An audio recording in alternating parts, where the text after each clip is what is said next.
ইমানদারেরা তাদের লজ্জাস্থান হেফাজত করে। ইমানদারেরা জিনার আড্ডায় যায় না, বেপর্দায় চলে না। দুনিয়াতে এখন ব্যাগ আছে, পর্দা নেই। পর্দা আছে জানালাত, পর্দা আছে ঘরের দরজাত। কি ভাই কথা ঠিক কিনা? ঘরের দরজা এখন পর্দার কাপড়, জানালার মধ্যে পর্দার কাপড়, কিন্তু হাকিকতে কিন্তু পর্দা নাই। হাকিকতে কি নাই? পর্দা নাই। এখন মেয়ে লোকের তো পর্দা নাই, আর পর্দার ওয়াজও নাই। পর্দার ওয়াজ করতে চাইলে অনেকে শুনেও না। কি কথা ঠিক কিনা? এটা নাই। যার পর্দা নাই তার কি আছে বলেন? আজকাল এত সন্ত্রাস কেন? এত বেহায়া মানুষ কেন? এত বেয়াদব কেন? এত উশৃঙ্খল সন্তান কেন? দুইটা কারণ মনে রাখবেন, লিখে রাখবেন। দুইটা কারণ। এক নম্বরের কারণ, যেই বাবা সন্তান জন্ম দেয় এই বাবা খায় হারাম, বাবায় খায় সুদ, বাবায় খায় ঘুষ, বাবায় খায় পরের হক, বাবায় খায় জুলুম করে। এই হারাম খায়া, হারামের রক্ত মাংস দিয়া সন্তান জন্ম দিছে। যেই মার গর্ভে সন্তান, যেই মা রেহেমে সন্তান, এই মা হলো দায়ুস। এই মা করে বাজার, মা করে মার্কেট, মায় দৌড়ায় অফিস আদালতে, মায় সারাদিন দৌড়ায় রাস্তায়। মা সবার লোকে সমানভাবে চলে। মার নাই পর্দা, বাবার নাই হালাল। এই দুই কারণে বর্তমান সমাজ ভালো হয় না, যুবকরা ভালো হয় না, মেয়েরা ভালো হয় না, সব এখন চরিত্র খারাপ। একটু চিল্লিয়া বলেন না আউযুবিল্লাহ। কথা বুঝে আইসিনি? লজ্জাস্থান হেফাজত করেন, পর্দা করেন, পর্দা করেন, পর্দার বিধান জারি করেন। সংক্ষেপে বলে যাই, কয় নম্বর বলছি? এই জোরে বলেন, কয় নম্বর বলছি? 4 নম্বরে। আপনাকে অনেকের মনে একটু বিরক্তি লাগিয়ে উঠছে না? একটু কষ্ট লাগিয়ে উঠছে? কষ্ট লাগে না? পর্দা চালু করবেন? জোরে বলেন, পর্দা চালু করবেন? আল্লাহ কবুল করেন, কন আমিন। আর একটু জোরে কন আমিন। পর্দার ওয়াজ করলে শুধু হিয়ানি থাকন লাগে, অন্যদিকে যাওয়ার সুযোগ নেই, অন্যদিকে যাওয়ার সুযোগ নেই। আমি সংক্ষেপে পয়েন্টটা বলে যাই। 4 নম্বর বললাম। 5 নম্বরে, ওয়াল্লাযীনা হুম লিআমানাতিহিম, ইমানদারেরা আমানত রক্ষা করে, কোনদিন আমানতের খেয়ানত করে না। অন্যের টাকা ভাঙ্গা খায় না, অন্যের সম্পদ নিজের সম্পদ মনে করে না, অন্যের টাকা অন্যের কথা পেটে হজম করে রাখে, একজনের কথা আরেকজনের কাছে লাগায়া ফিতনা লাগায় না, আমানত রক্ষা করে। দুনিয়াতে এখন আমানতদারির অভাব, আমানতদারির অভাব। কিয়ামতের ময়দানে প্রথম কাতারে যারা জান্নাতে যাবে আমানত রক্ষা করার কারণে যাবে, আর যারা প্রথম কাতারে জাহান্নামে যাবে আমানত খেয়ানত করার কারণে যাবে। একটু নাউজুবিল্লাহ বলতেন না? আর একটু জোরে বলতেন না? কয় নম্বর বললাম? হ্যাঁ জোরে কন। 6 নম্বর, ওয়া আহদিহিম রাউন, ইমানদারেরা ওয়াদা রক্ষা করে। কি করে? ওয়াদা রক্ষা করে। আজকাল হাজারের মধ্যে একজন পাইতেন না ওয়াদা রক্ষাকারী। বিশ্বাস হয় আপনাদের? আমি 2022 সালের 25শে মার্চ অ্যাক্সিডেন্ট হয়েছি। আপনাদের এই সিলেটও মাহফিল করে গেছি, কিন্তু ওই বছর আর পারি না।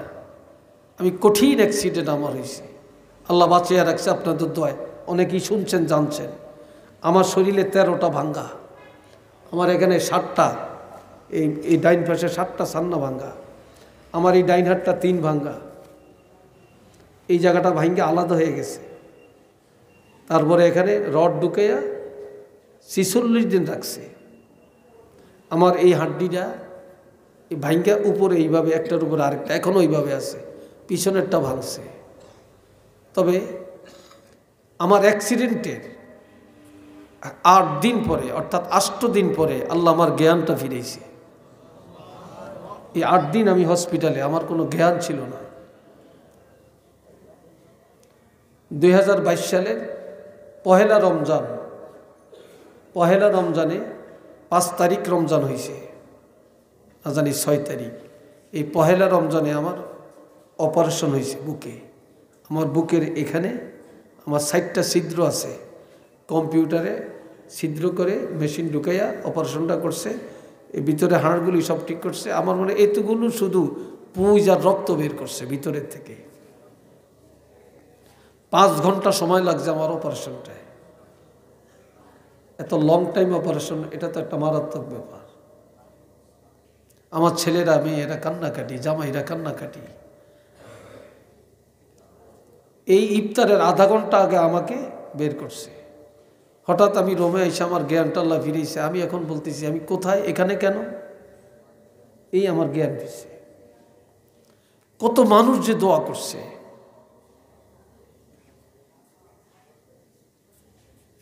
তো আমি আমার 18 লক্ষ টাকা শুধু আমার হসপিটালের বিল আসছে, 18 লক্ষ টাকা। তা আমার ছেলে একজন ডাক্তার, সে অর্থোপেডিক্স, সার্জারি, এখন ঢাকা মেডিকেলে আছে। তা আমার ছেলে আমাকে নিয়ে দৌড়াদৌড়ি করছে, এবং তার সিনিয়র ডাক্তার, সে জানে কোথায় কার কাছে নিতে হবে, সে দৌড়াইছে করছে। কিন্তু আমার যে এতগুলো টাকা, তার মধ্যে আমার ছেলে ডাক্তার, এই জন্য 6 লক্ষ টাকা মাইনাস করা হয়েছে ছেলের কারণে। 12 লাখ টাকা দিতে হয়েছে। কিন্তু আমার টাকা আছে, আমি দিতে পারি না, কারণ টাকা তো ব্যাংকে, আমি তো উঠাইতে পারি না। কিন্তু আমি যাদের থেকে টাকা পাবো, কেউ আমাকে 4 আনাও দেয় না, 1 টাকাও দেয় না। যাদের কাছ থেকে 4 আনাও পাবো না, তারা কিন্তু আমাকে টাকা দিয়ে সহযোগিতা করছে। পরে আবার হাওলত দিছে, আবার দিয়ে দিছি। কিন্তু যাদের থেকে টাকা পাবো, ওয়াদা রক্ষা করছে, অমুক দিন দিব, দেয় না, দেখতেও যায় না, টাকাও দেয় না। তো দেখলাম যে এই যুগের মানুষ ঋণ দিলে যে কত দুশ্মন হয়, যা ব্যক্ত করা যায় না।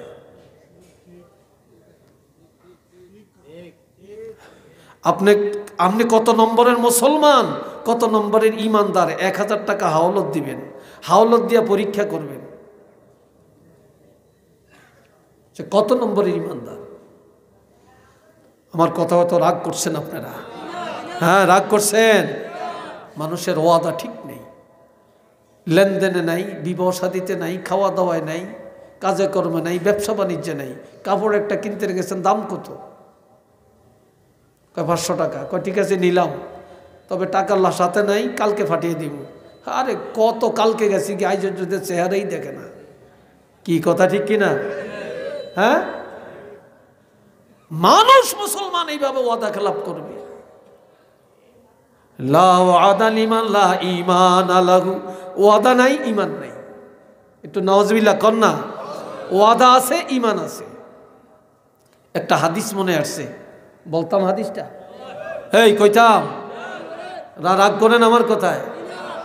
ক্বালা রাসূলুল্লাহি সাল্লাল্লাহু আলাইহি ওয়াসাল্লাম, আয়াতুল মুনাফিক সালাসাতুন জাদাল মুসলিম ওয়া ইন সামা ওয়া ইন সাল্লা ইজা হাদাসা কাযাবা ওয়া ইজা ওয়াআদা আখলাফা ওয়া ইজা আতমিনা খানা।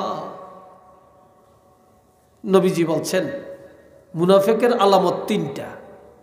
যদিও রোজা রাখে, যদিও নামাজ পড়ে, কপালে দাগ ফালিয়ে দিছে, তসবিহ পড়তে পড়তে দরবেশের খাতায় নাম উঠেছে, কিন্তু 3টা আলামত যার আছে সে মুনাফিক। নামাজ পড়লো মুনাফিক, রোজা রাখলো কি মুনাফিক। 1 নম্বরে ইজা হাদাসা কাযাবা, যখনই কথা বলে মিথ্যা বলে। কি বলে? মিথ্যা বলে। মিশা আর মিশা, মিথ্যা আর মিথ্যা। লন্ডন থাকে, মাইয়া গায়ে পাস করছে, তো লন্ডনের থেকে আইছে, তো ছেলে তো বিদেশ থেকে খাইয়া দাইয়া দুলদুলের মতো মোটা তাজা হয়ে গেছে, চেহারায় বোঝা যায় হইতে ডক্টর। MA পাস মাইয়াকে বিয়া করিয়া লাই। কয় কি পড়ছে রে ছেলে, লেখাপড়া কি করছে? কয় ডিগ্রি পড়ছে। তা কে কি কাজ সার্টিফিকেট তালাশ করতে যায়নি, আসলে হুদা ক্লাস 5ও পড়ে না। একটু নাউজুবিল্লাহ কর না। কি রে ভাই, কথা ঠিক কিনা? এখন মানুষ টাকার কাছে সব বিক্রি হয়ে যায়। ওয়াদা খেলাম। মাইয়ের বিয়াত মেহমান কয়জন? 500 জন, 600 জন খাইয়া যায়। কি কথা ঠিক কিনা? 600 জনে খাইয়া যায়। ওয়াদা খেলাফ। বহু দোকানদার ফকির হয়ে গেছে ওয়াদা খেলাফের কারণে, ব্যবসায়ী। এই বাবাজিরা রে আমার, আমরা মাদ্রাসাত পড়াই, অনেক লাইনে ফর্ম ফিল আপ করতে হয়। হুজুর কত ফর্ম ফিল আপ? 3000 টাকা। তো মোট করে 1000 টাকা দিয়ে হুজুর ধরেন রাখেন, একটু বিপদে আসি, 2-3 দিন পরে বাকি টাকাটা দিয়ে যাবো। আজ পর্যন্ত দেয় না। পরীক্ষা দিয়া আজকে কয়েক বছর হয়ে গেছে, চেহারাও দেখা যায় না। কি বিশ্বাস হয় না আপনাকে? বিশ্বাস হয় না? এই আমগুলো ধোকাবাজি করতে আসে, যাইবেন কই? এই জন্য বাবাজিরা, এই যা হাদ্দাসা কাযাবা, ওয়াদা কথা বলে মিথ্যা বলে, ওই যা ওয়াদা আখলাফা, ওয়াদা করে খেলাফ করে, ওই যা তুমিনা খানা, আমানত রাখা হয় খেয়ানত করে। নওয়াজবিল্লাহ কন না, আর একটু জোরে কন। আমগো দেশ এক মেম্বার এক জায়গায়, তো এই মেম্বার সাহেবের টাকা আছে। আরেকজনে কয়, মেম্বার সাহেব আমার মাইয়ের বিয়ে ঠিক হয়েছে, টাকা ছেলে বিদেশেতে পাঠাইছে, আসতে আছে, এখন আমি বাজার করবো, টাকা নাই, আমার এই 20,000 টাকা দেন, আমি আপনার রবিবারে ব্যাংকের থেকে উড়িয়া টাকাটা দিয়ে যাবো। কয় ঠিক আছে, মাইয়ের বিয়েটা হোক। মেম্বার সাহেব টাকা দিছে, রবিবারে টাকা দিব। বিয়ে হয়ে গেছে, রবিবারে টাকাও দেয় না, এত চেহারাও দেখা যায় না। এরকম কয়েকবার রবিবার গেছি গিয়া। এইবার একদিন দেখা হয়েছে রাস্তার মধ্যে, দরিয়া কয়, এই তুমি না রবিবারে টাকা দিবা, দাও না কেন? রবিবারে দেই না ভাই, বিল করতাম হারি না, শর্মে আসি না, লজ্জা লাগে। কয় তুই কয় জন্য এখনই আমার টাকাটা দিয়ে যাইবা? কয় ভাই দিমু, আপনি আমার পথে ঘাটে দরিয়া, এই জন্য কি আমার এত শরম দিবেন, লজ্জা দিবেন? আপনার টাকা নিছি, সময় মতো দিয়ে যাবো। আপনি না বলছেন রবিবারে দিবেন। এখন মেম্বার সব কয়, যা, তোর কাছে আর টাকা চাইতাম না, তবে আমার টাকা খাইতে পারতি না, একদিন হইলো দেওয়ান লাগবো, আর চাইতাম না। কয় কোন দিন? কয় কেয়ামতের ময়দান হইলো আর টাকা দেওয়ান লাগবো। সেইটা হান্দা করিয়া দরিয়া কয়, মেম্বার সাহেব আপনার লোন ভালো মানুষ, দুনিয়ায় তার পাই না, আপনি ফললে আরও 20,000 টাকা দিয়ে যান। কয় কেমনে? কয় আপনি যেই লম্বা সময় দিছেন, এত লম্বা সময় আমরা কেউ দিত না। এত বাটফার আমরা মুসলমান। কিরে ভাই, কথা ঠিক কিনা? একটু নাউজুবিল্লাহ বলেন না। আল্লাহ, আমি কথা শেষ করে দিছি। আল্লাহ শুনেন, ওয়াদা ঠিক করবেন। জীবন চলে যেতে পারে, মুসলমানের ওয়াদা খেলাফ হতে পারে না। কি বলেন, কথা ঠিক না? ওয়াইজা আতুমিনা খানা, আমানত রক্ষা করবেন, আমানত খেয়ানত করবেন না। এইবার ইমানদারের কয় নম্বর কইলাম? মনে আসেনি আপনাকে? কয় নম্বর বলছি? 6 নম্বর। 7 নম্বরে ওয়াল্লাযীনা হুম আলা সালাওয়াতিহিম ইউহাফিজুন, ইমানদারেরা 5 ওয়াক্ত নামাজের হেফাজত করে। ফজরের টাইমে ফজর, জোহরের টাইমে জোহর, আসরের টাইমে আসর, মাগরিবের টাইমে মাগরিব, এশার টাইমে এশা, জুমার টাইমে জুমা, যথা সময়ে নামাজের হেফাজত করে। একটু মারহাবা কন, আলহামদুলিল্লাহ বলেন। মুনাফিকরা নামাজের দ্বারে যাইতো না, আর ইমানদারেরা নামাজের টাইমিলে সব বাদ, আগে নামাজ। ঠিক কিনা? সব বাদ, আগে কি? নামাজ। আগে নামাজ, আগে নামাজ। এখন এই 7টা গুণ আপনাকে বিত্তে, আমাদের বিত্তে আসেনি রে ভাই? এটা জোরে বলেন, আসেনি? এই 7টা গুণ যার মধ্যে আছে, এইবার আল্লাহ ঘোষণা দিছে, উলাইকা হুমুল ওয়ারিসুন, তারা ওয়ারিস। তারা কি? কথা কয় না, একটা ছেলে দেন হয়ে গেছে। তারা কি? আরো আসতে কম। এটা করে আজ সিন্নি খাওয়াইছেন নি? কে খাওয়াইছেন না? আসলে সিন্নি খান না বল? আপনাকে সিন্নি তো রেডি, গরম গরম সিন্নি। এর মনে হয় আপনারা তাড়াতাড়ি খাওয়ার জন্য করতেছেন। হ্যাঁ, আল্লাহ, তারা ওয়ারিস। উলাইকা হুমুল ওয়ারিসুন, আল্লাহ কয় তারা ওয়ারিস। কিসের ওয়ারিস? মালিক, মালিক। আল্লাযীনা ইয়ারিসুনাল ফিরদাউস, তারা জান্নাতুল ফিরদাউসের মালিক। একটু মারহাবা কোন। আলহামদুলিল্লাহ বলেন, আল্লাহু আকবার বলেন। এখন আপনারা বেহেশতে যাইতে রাজি আছেননি সবাই? চিল্লি এখন রাজি আছেননি? সবচেয়ে ছোটটা না বড়টা? বড়টার নাম কি? জান্নাতুল ফেরদাউস। এই জান্নাতুল ফেরদাউসে আমরা সবাই যাইতে চাই। একটু হাত তুলে দেখাইতে পারবেন? একটু হাত তুলে, দুই হাত তুলে দেখাইতে পারবেন? নারে তাকবীর, আল্লাহ, নারে রিসালাত। আল্লাহ কবুল করেন। সবাই চিল্লি এখন আমিন। হুম ফিহা খালিদুন। জান্নাতে একবার ঢুকলে আর কেউ বাড়িত না, চিরদিন। আল্লাহ ঘোষণা দিয়েছেন, কয় তারা এই গুণে গুণান্বিত যারা, কয় তারা চিরদিন জান্নাতে থাকবে। একটু চিল্লিয়া বলেন আল্লাহু আকবার। এবার সূরা আনফালের 3টা কথা দিয়া কথা শেষ করব। প্রিন্সিপাল চলে আসছেন, আর বেশি লম্বা করিয়া লাভ কি? এই যে কথাগুলো বললাম যে 7টা আইটেম, এই 7টা আইটেম যদি আমরা অর্জন করি, গুণে গুণান্বিত হতে পারি, জীবনে কি আর ওয়াজের দরকার আছে? জোরে বলে দরকার আছে? নাই। এবার যাদের মধ্যে ঈমানের গুণ আছে, সূরা আনফালে আল্লাহ বলছেন তাদের জন্য 3টা পুরস্কার আছে। জোরে বলেন কয়টা? এই যুবকরা বলো কয়টা? পুরস্কার নিবেন তো? লাহুম দারাজাতুন ইনদা রাব্বিহিম ওয়া মাগফিরাতুন ওয়া রিজকুন কারীম। চিল্লিয়া কোন আলহামদুলিল্লাহ। 1 নম্বরে ইমানদারের জন্য আল্লাহর দরবারে ইজ্জতের ব্যবস্থা আছে। ইমানদারকে আল্লাহ ইজ্জতের ব্যবস্থা করবেন, আল্লাহ দিদারের ব্যবস্থা করবেন, ইমানদারের মান সম্মান ইজ্জত আল্লাহ হেফাজত করবেন। আর লাহুম দারাজাতুন ইনদা রাব্বিহিম, এটার আরেক অর্থ হইল আল্লাহ জান্নাতের মধ্যে আল্লাহর আরশটা যাবে, ওই জান্নাতে আল্লাহ পাক আরশে আজিমি উঠাইয়া আল্লাহর বান্দাদের সাথে আল্লাহ দিদার করবেন। এটার আরেকটা তাফসীরে লেখছে কিয়ামতের ময়দানে হিসাব চলবে 50,000 বছর, আর ইমানদারেরা আল্লাহ দিদারের মধ্যে কাটাবে। সুবহানাল্লাহ কন্যা। 2 নম্বরে ওয়া মাগফিরাত, ইমানদারের গুনাহ আল্লাহ মাফ করবেন। ইমানদারের ইমান থাকার কারণে আপনার অসংখ্য অগণিত গুনাহ শুধু ইমানের কারণে আল্লাহ গুনাহ মাফ করে দিবেন। এই গুণে গুণান্বিত হওয়ার কারণে আল্লাহ আরও বলছেন, শুধু এইটাই না, শুধু এইটাই না, ইমানদাররা তো জাহান্নামে যাবে না, ইমানদারের গুনাহগুলি আল্লাহ দুনিয়াতে ক্ষমা করবেন, মরণের সময় ক্ষমা করবেন, রোগ দিয়া ক্ষমা করবেন, মুসিবত দিয়া ক্ষমা করবেন, আল্লাহ বিভিন্ন সূরতে ক্ষমা করবেন, তওবার কারণে ক্ষমা করবেন। আল্লাহ শেষ ঘোষণা দিয়েছেন কি? ইন্নাল্লাহা ইয়াগফিরুজ যুনুবা জামিআ, ইয়াগফিরুজ যুনুবা জামিআ। আল্লাহ বলছেন যারা ঈমানদার তাদের সব গুনাহ আল্লাহ মাফ করে দিবেন। সুবহানাল্লাহ বলতেন না? আর একটু জোরে বলতেন না? ইয়াগফিরুজ যুনুবা জামিআ, সমস্ত গুনাহ আল্লাহ মাফ করবেন। কিয়ামতের ময়দানে হাতের মধ্যে হ্যান্ডকাপ লাগাইয়া জাহান্নামে নিয়ে দৌড়াদৌড়ি করব।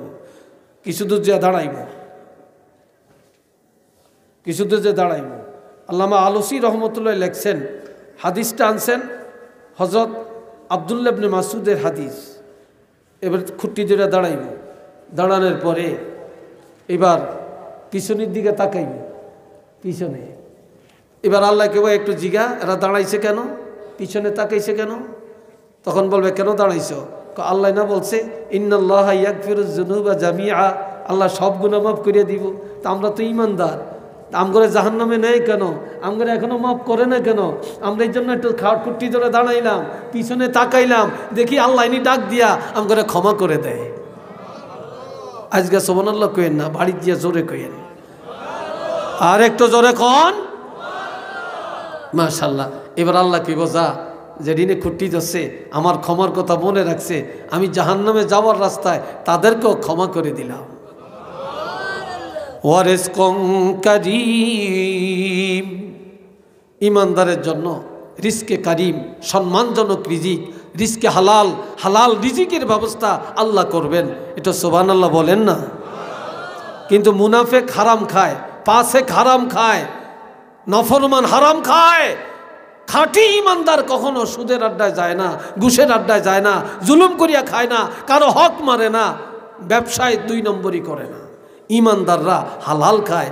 আর ইমানের সাথে চলার ক্ষেত্রে কেউ যদি হারাম পথে যাইতেও চায়, আল্লাহ ঘুরিয়ে নেয়, আল্লাহ তারা হালালের দিকে ফিরিয়ে দেয়। এটা সুবহানাল্লাহ বলেন না। একটা কিচ্ছা শুনেন। এক ব্যক্তি বড় বুজুর্গ ছিল। এই জওয়ানরা শোনো তো, একটা বড় বুজুর্গ ছিল। এই বুজুর্গ 3 দিন খানা পায় না। কয় দিন? 3 দিন খানা পায় না। আপনারা চায়েন না, এটা কোনো বোম না, এটা পান। আমার পান খাওয়ার অভ্যাস, এদেরও পান খাওয়ার অভ্যাস। কথা বলতে বলতে মুখ তিতে হয়ে যায়, লাসা হয়ে যায়, তো একটু পানটা মুখে দিই। সিলেটের অনেক হুজুরা খায়। চা খাওয়ার অভ্যাস আমার কম। আপনারা মাইন্ড করেননি কোনো? আপনারা যদি মনে করেন হুজুর আমগরও একটা করিয়া দেন, দিতে চাইতেন না কেন? আবার ফারিয়াম ইনশাল্লাহ। আপনারা ওয়াজের পরে দেখা করিয়েন, খাওয়াইয়া দিয়াম বেকারে। আমার তো না থাকলে হুজুরের তো লয়ে দিয়াম। কি কন আপনারা? হুজুরের কোনো এত কি ফোন না। আপনারা যতটা ভাবেন বিনা দাওয়াতে কোনো হুজুরের বাড়ি যেয়েছেন, হুজুরে বালা খাওয়াইতে পারে না পারে। আপনারা না দূরে থেকে খালি হুজুরকে বদনাম করেন। বিনা দাওয়াতে যেয়েছেন, দাওয়াত না, বিনা দাওয়াতে। আল্লাহ, একজন মুয়াজ্জিন সাহেব 3000 টাকা বেতন পায়, এরপরে যত ভালা খায়। বাংলাদেশের প্রেসিডেন্টও এত ভালা চোখে দেখে না। কি বিশ্বাস হয় আপনাকে? একজন ইমাম সাহেব যত ভালা খায়, কে এত ভালা খায়? একজন মুয়াজ্জিন সাহেবের একটা জামাটা যে গায়ে দেয়, একটা মন্ত্রীও এত দামি জামা গায়ে দেয় না। কি বিশ্বাস হয়নি আপনাকে? হ্যাঁ, রিজকুন কারিমের আরেক অর্থ সম্মানজনক রিজিক। এই যে আমরা আজকে খাইলাম এখানে, কালকে খাইছি কোথায়, আগামী দিন কোথায়, কে পাক করে, কে বাজার করে, আমরা চিনিও না, দেখিও না, জানিও না। আজ পর্যন্ত পরীক্ষা করিয়া খাওয়া লাগে না, নির্দ্বিধায় খায়। ইমাম সাহেব এক জায়গায় আজকে, কালকে আরেক জায়গায়, মুয়াজ্জিন আজকে এক জায়গায়, কাল আরেক জায়গায়। হুজুররা কত দেশে খায়, কোনোদিন ডাক্তার দিয়ে পরীক্ষা করিয়া খাওয়ান লাগে না।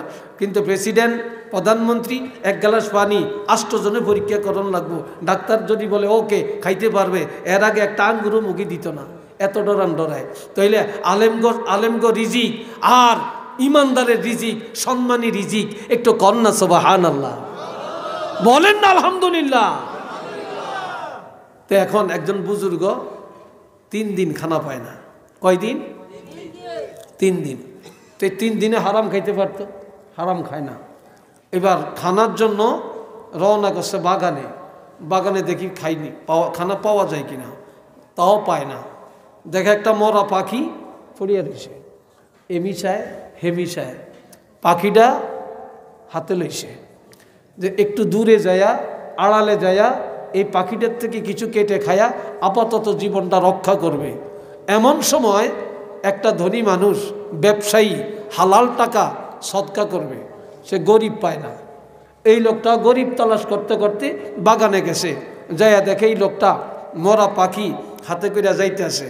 দেখে এই দাঁড়াইছে, বলে আমার জীবনে বহু সদকা দিয়েছি, তবে আজকে আমি একেবারে নিষ্কলঙ্ক নির্ভেজাল কিছু টাকা আমি সদকা দিব। গরিব খুঁজে পাই না, বাগানে আসলাম গরিব তালাশ করার জন্য। তোমাকে দেখে ভালো লাগছে, এই নাও আমার সদকার টাকা তোমাকে দিলাম। এটা সুবহানাল্লাহ কর। আমার সদকার টাকা, আমার হালাল ব্যবসার টাকা তোমার সদকা দিলাম। এই ব্যবসার টাকা হাতে লইয়া পকেটে লইছে, লইয়া এইবার কি করছে, কিছু দূর যাইয়া এই দিক সেই দিক তাকায়, লোকটারে দেখা যায় কিনা। যখন দেখে না, এইবার আসতে ফালিয়ে দিছে। মরা পাখি কি ফালিয়ে দিছে। এখন আর হারাম খাওয়ার দরকার নেই, আছে নাকি দরকার? আগে টাকা ছিল না, এই জন্য চিন্তা করছে, এখন আর দরকার নেই, ফালিয়ে দিছে। এবার সোজা চলে গেছে, মনে করেন রাখালগঞ্জ বাজারে আইসি, এখানে আইসা হোটেলে বসে খাইতে, টাকা পকেটও আছে, হালাল খাইব। যেই লোকটায় টাকা দিছে ওই লোকটাই দূরে থেকে আড়ালে হাইটা হোটেলে আসছে। আয়া পাশে বসে বসে বলে, ভাই রে, তুমি একটা মরা পাখি হাতে করে হাঁটলা, আমি তোমাকে কিছু হালাল টাকা সদকা দিলাম, এরপরে তুমি হোটেলে আসিয়া খানা খাইতে লাগলা, কারণটা কি বলো?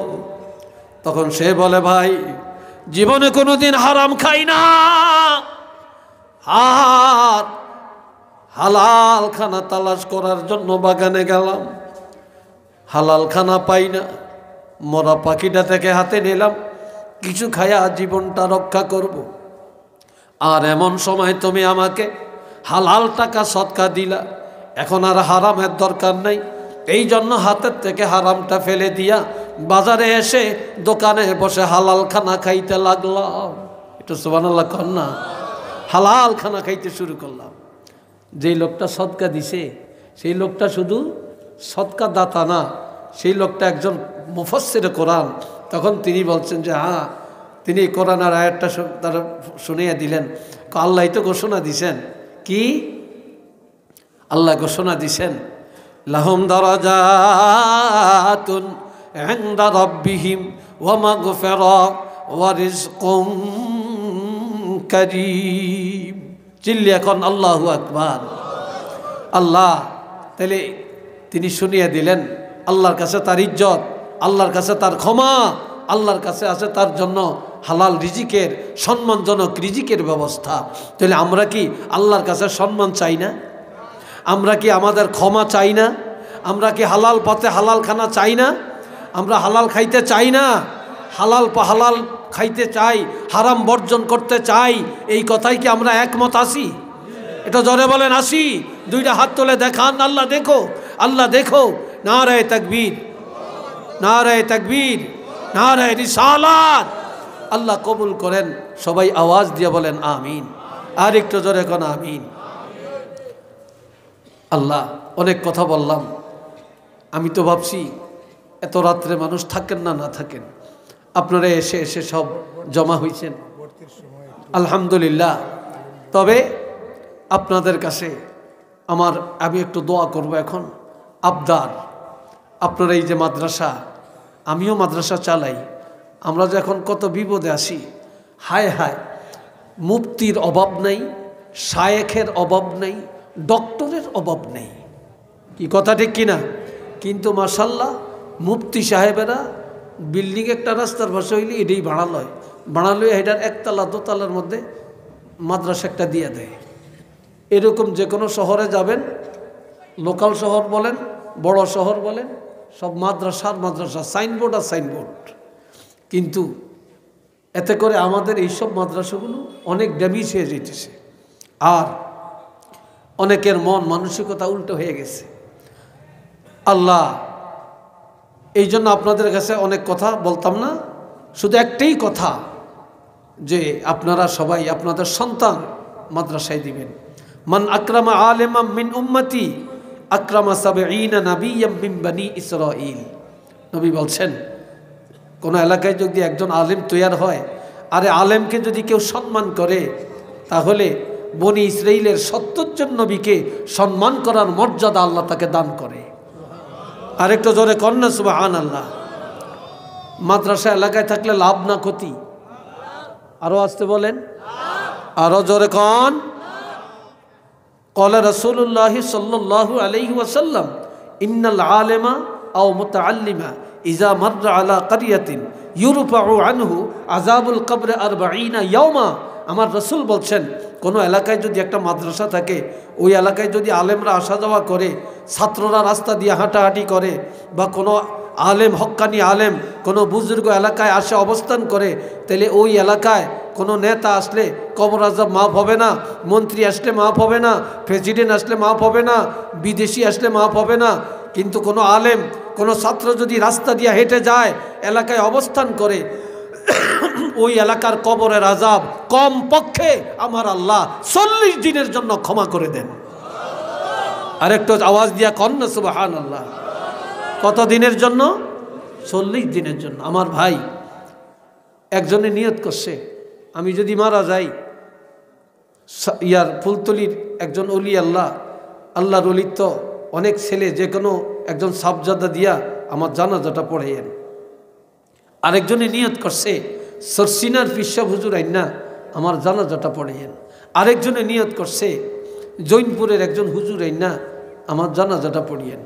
আরেকজনে নিয়ত করছে, যে রাখালগঞ্জ মাদ্রাসার প্রিন্সিপাল সাহেব বিশিষ্ট আলেম হজরত মাওলানা শিহাবুদ্দিন সাহেব আলিপুরি হুজুরের আইনা আমার জানাজাটা পড়িয়েন।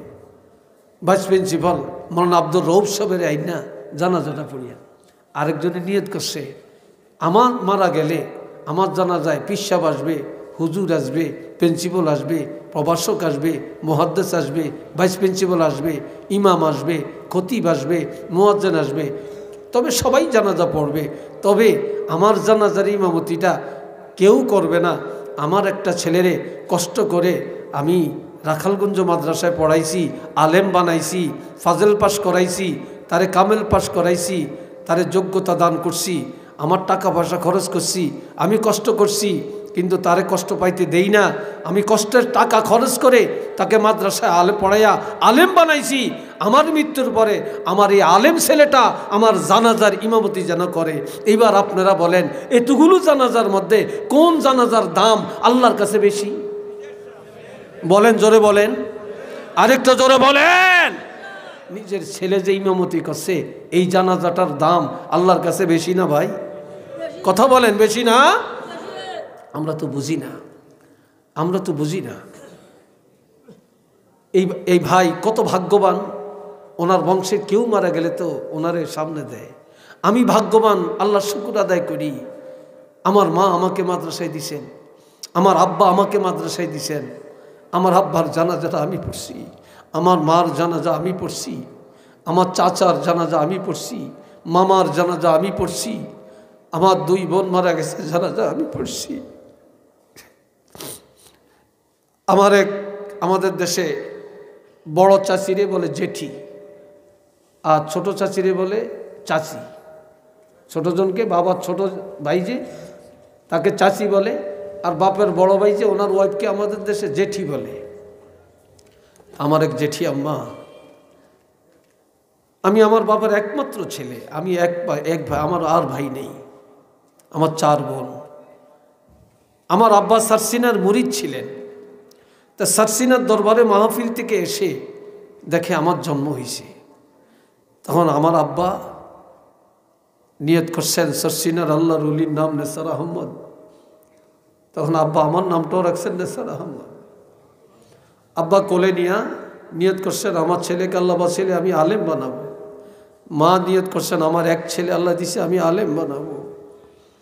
আমাকে মাদ্রাসায় দিলেন, প্রথমে আমাকে মক্তবে দিলেন, এরপরে আমাকে হেফজখানায় দিলেন। আমি 30 পারা কোরআন নাজেরা শেষ করছি। নাজেরা শেষ করার পরে আমার আব্বা বলতেন যে হাফিজি কেউ রাখতে পারে, কেউ রাখতে পারে না, রাখতে না বললে গুনাহগার হইবা, কোরআন সহি করা ফরজ। তখন আব্বা আমাকে মাদ্রাসায় নিয়ে ভর্তি করালেন।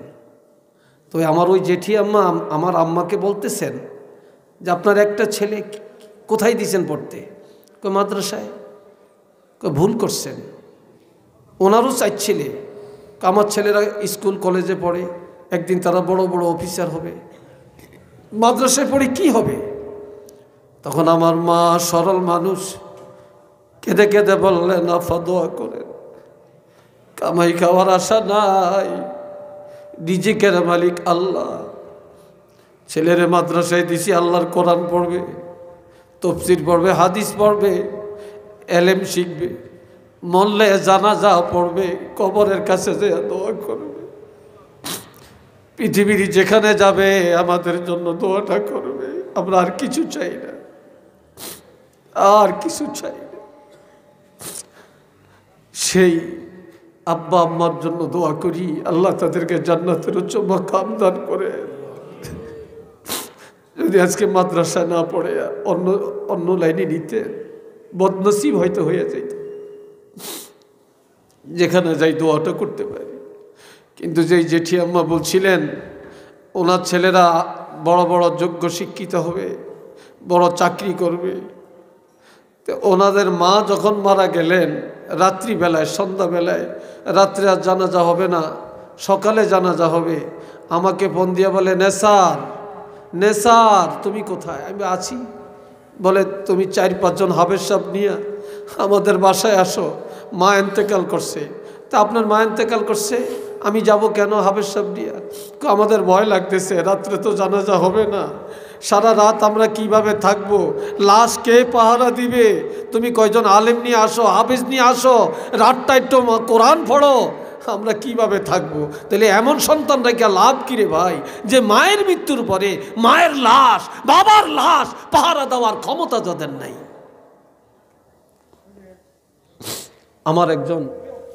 আমার একজন টিচার, সহকারী মৌলভী, এনটিআরসির মাধ্যমে নিয়োগ পেয়েছে। ওনার বাড়ি চাঁদপুর হাইমসর থানায়, উপজেলা হাইমসর। উনি ওনার এলাকাতে একটা লোক মারা গেছে, তার ছেলে একজন ব্যারিস্টার। মৃত্যুর পরে ব্যারিস্টার জানাজা পড়িয়া কবরের কাছে বসে বসে কান্দে, সব চলে গেছে, উনি কান্দে, ওনাকে আনতে পারে না। বলে আপনি আসেন, কাঁদেন কেন? আমি কি ব্যারিস্টার হলাম, কি লেখাপড়া করলাম, আমার এই ব্যারিস্টারির কোনো দাম নাই। বলে কেন? কয় দুনিয়া এত কিছু জানলাম, এত বাংলা, এত ইংরেজি, এত বিজ্ঞান, এত আইন বিভাগ, আইনশাস্ত্র জানার কোনো শেষ নেই, এত জ্ঞান অর্জন করলাম, কিন্তু যেই দোয়া পড়ে বাবার জন্য দোয়া করা হয়, মার জন্য দোয়া করা হয়, জানাজার মধ্যে দাঁড়ায়া আল্লাহুম্মা গফিরলি হাইয়্যানা ওয়া মাইয়্যিতানা ওয়া শাহিদানা, এই দোয়াটাই তো আমি শিখি না, আমার এই দোয়াটাই তো আমি জানি না। আমার এই ব্যারিস্টারির দাম কোথায়?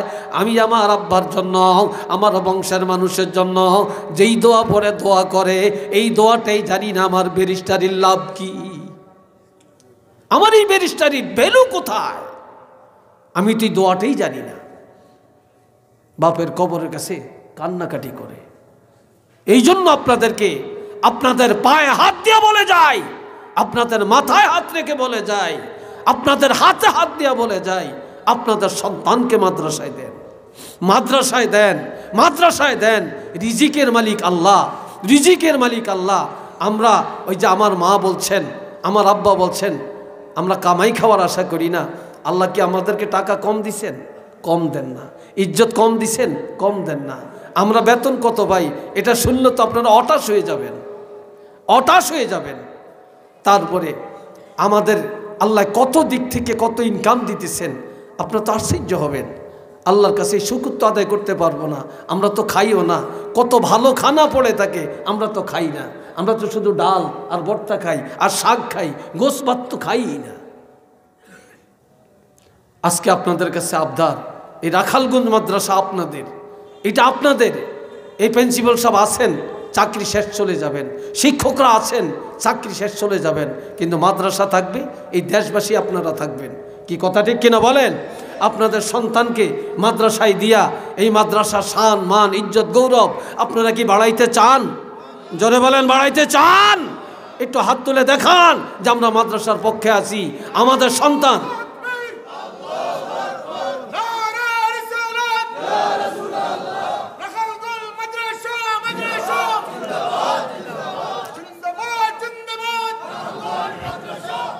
আল্লাহ কবুল করেন। উচ্চ আওয়াজে বলেন আমিন। আর একটু চিল্লিয়ে বলেন আমিন। আর একবার বলেন আমিন। হাজিরিন কেরাম, একটা আলেম ছেলে যদি রেখে যান, এই আলেম ছেলেটা কবরের কাছে গেছে, স্পষ্ট হাদিসে আছে, সে আউযুবিল্লাহ পড়ে না, বিসমিল্লাহ পড়ে না, ফাতিহাও পড়ে না, শুধু কবরের কাছে যে দাঁড়াইছে। এই আলেম কবরের কাছে দাঁড়ানোর সাথে সাথে তার ইজ্জতের দিকে তাকাইয়া আল্লাহ পাক কবর আযাব বন্ধ করে দিয়েছেন। এরকম রেখে যাওয়ার দরকার আছে না ভাই? আছে না ভাই? আল্লাহ কবুল করো, কোন আমিন। আর একটু জোরে সোরে বলেন আমিন।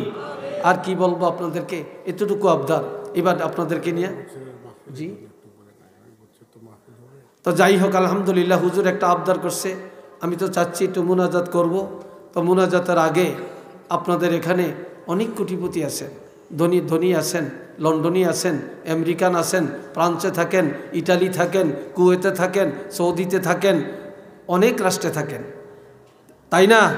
টাকা, কারো টাকা দিয়া পাহাড় হয়, দুনিয়ার পাহাড়, আর কারো টাকা দিয়া আখেরাতের পাহাড় তৈরি হয়, আমলের পাহাড় তৈরি হয়।